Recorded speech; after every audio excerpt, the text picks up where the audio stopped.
Hello, Liverpool fans.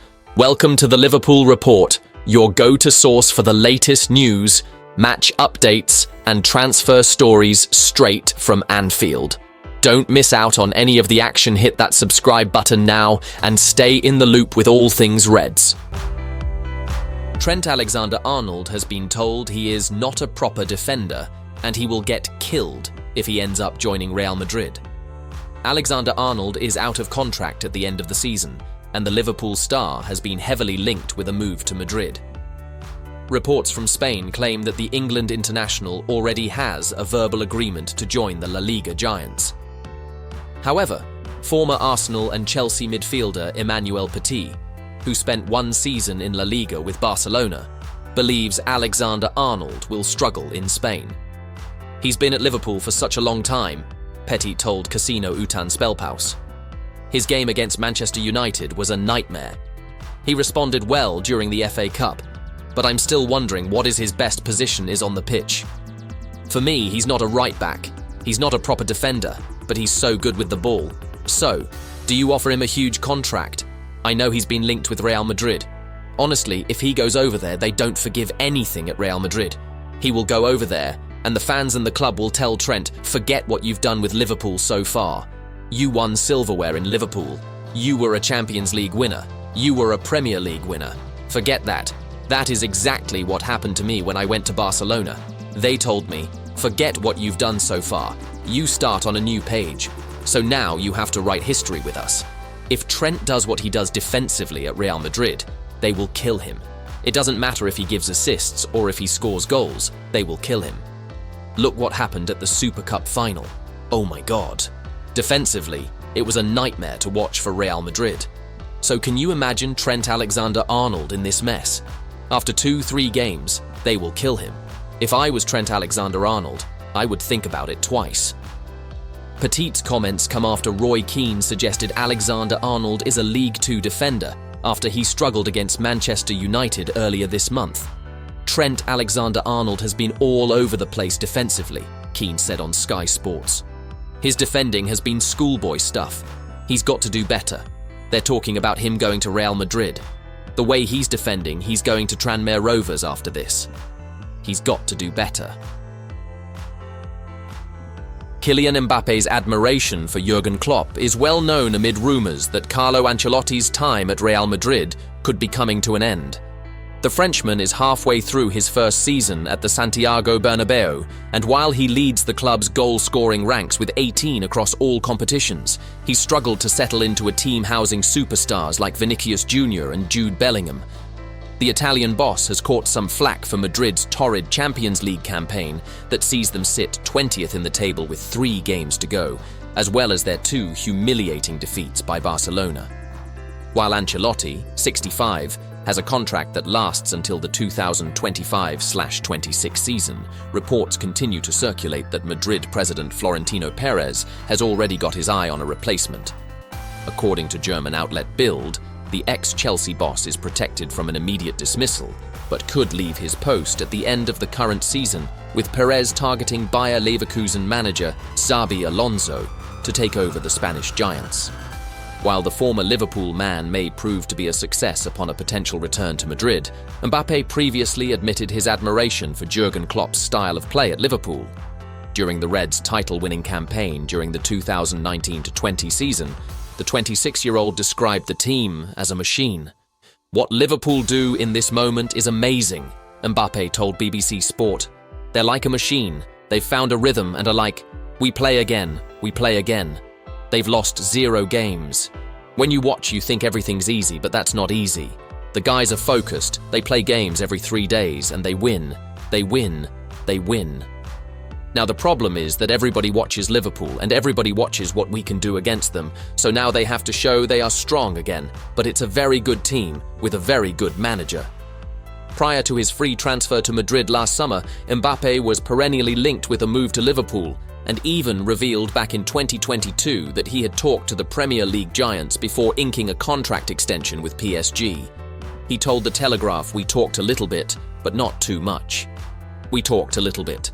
I talked to Liverpool because it's the favourite club of my mum. My mum loves Liverpool. I don't know why, you will have to ask her. It's a good club and we met them 5 years ago. When I was in Monaco, I met them. It's a big club.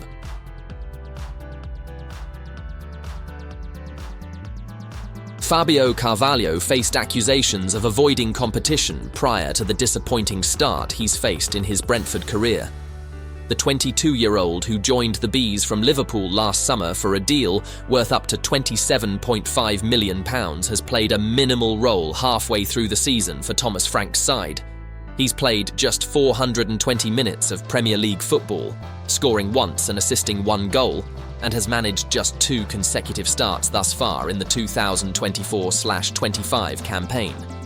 Despite enjoying a starring role in Liverpool's pre-season last summer under Arneslot, the former Fulham talent was surplus to requirements at Anfield, a position he was also in under Jurgen Klopp.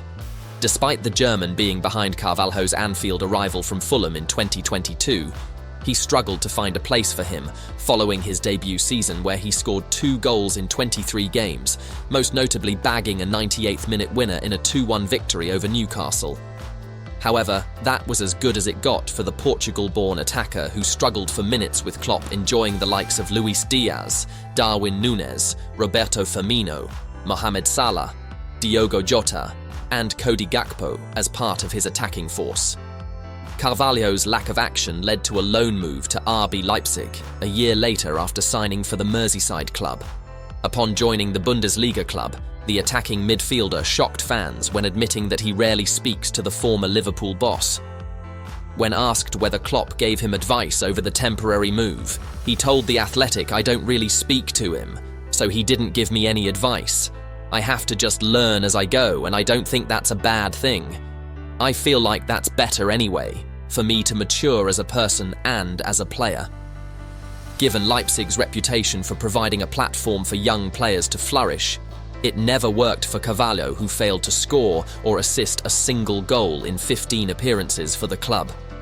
His season-long loan was cancelled in January 6 months in, as he then made the move to Championship outfit Hull City.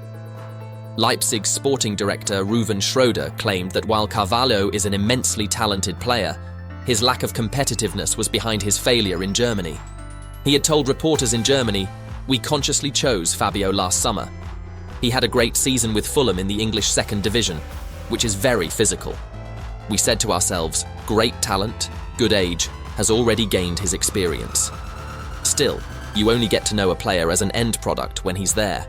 Fabio has a great character, but he realised, okay, there's a competitor here, I have to do more, and we noticed that he didn't want to face the competition." Uncertainty surrounds some of Liverpool's biggest stars as the January transfer window gets underway. Arne Slot's Reds are sitting pretty at the top of both the Premier League and Champions League, while they remain in the FA Cup after an impressive 4-0 win over Accrington Stanley. But all this isn't enough to stop the speculation. Both Mohamed Salah and Trent Alexander-Arnold could be leaving Anfield behind with their contracts up at the end of the season.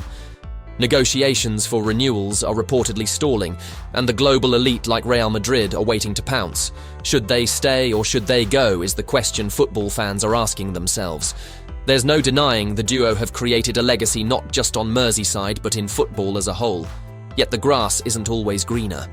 Many stars who once won the hearts of the Kop have left for pastures new in years gone by, chasing the European dream or boatloads of money. For quite a few, however, it didn't quite go to plan. 7 years have passed since Barcelona acquired the services of the Brazilian maestro in a deal worth a staggering £142 million. Hoping to etch his name among the Catalan greats, Coutinho's move to Spain didn't quite work out for either party. His 5 years at Liverpool were full of iconic goals, such as a belter against Southampton, that free kick versus Arsenal, and who can forget the United strike in the Europa League back in 2016. These performances caught the eye of the Spanish giants, who were looking to replace Neymar after his shock move to Paris Saint-Germain, and the outgoing icon Andrés Iniesta. But the dream move soon became a nightmare, as it was apparent the midfielder couldn't fill either of their shoes. He was too similar to the Argentinian magician Lionel Messi, with their styles clashing when played together, and he simply struggled to find his place. Antoine Griezmann's arrival in 2019 was arguably the final nail in the coffin. This pushed Coutinho out to a bit-part role, which soon saw him shipped out to Bayern Munich on loan. Since then, he returned to the Premier League with a short-term stint at Aston Villa on loan in 2022 before making the move permanent. Yet consistency still eluded him, and he was once again sent out to Qatari side Al Duhail and now Vasco da Gama in Brazil. Speaking to Spanish outlet Sport about his decision to leave Liverpool, Coutinho said, "No, at no time does he have any regret. Things did not turn out as I imagined, as people expected, as I expected, because I am the first to demand of myself on the field. I tell myself that I have to give more on the field. I tried everything. I have always been very professional, and I don't regret anything. It was always my dream to play for Barca, and I went there, I enjoyed it, I was able to meet many people, win titles, and it will always be in the story of my life." The German midfielder was touted as one of the more exciting talents inherited by Jurgen Klopp when he walked through the Shankly gates in 2015. He had joined from Bayer Leverkusen the summer prior, yet left the club on a free transfer in 2018. Headed for the exit door in the immediate aftermath of the Champions League final against Real Madrid. There had been discussions of keeping him at Liverpool, but he and his representatives insisted on including a release clause, with sporting director Michael Edwards refusing to bow to his demands. So he decided to leave the Premier League for the Serie A's Juventus, which did not go quite as planned. He lasted just 18 months and found himself way down in the pecking order, leading to his exclusion from their Champions League squad at the start of his second campaign.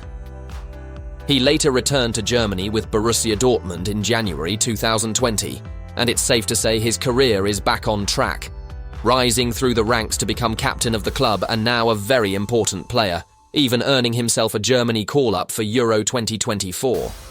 Steven Gerrard will rightfully earn his plaudits as Liverpool's greatest ever captain, but a name who many consider to be not too far away is Jordan Henderson.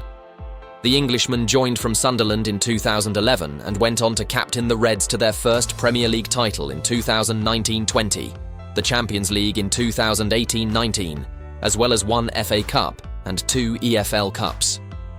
Many fans would have thought he'd retire on Merseyside, but Henderson left the club to join Saudi outfit Al Ettifaq in 2023. Klopp explained the midfielder accepted the lucrative offer because he wanted to feel wanted and valued. A starting spot was no longer guaranteed, so Henderson went on a search for first-team football. Speaking to the media, the now former Liverpool boss said, "Hendo said the truth. That's how it was. We had talks. I told him I wanted him to stay, but we talked about maybe not playing regularly.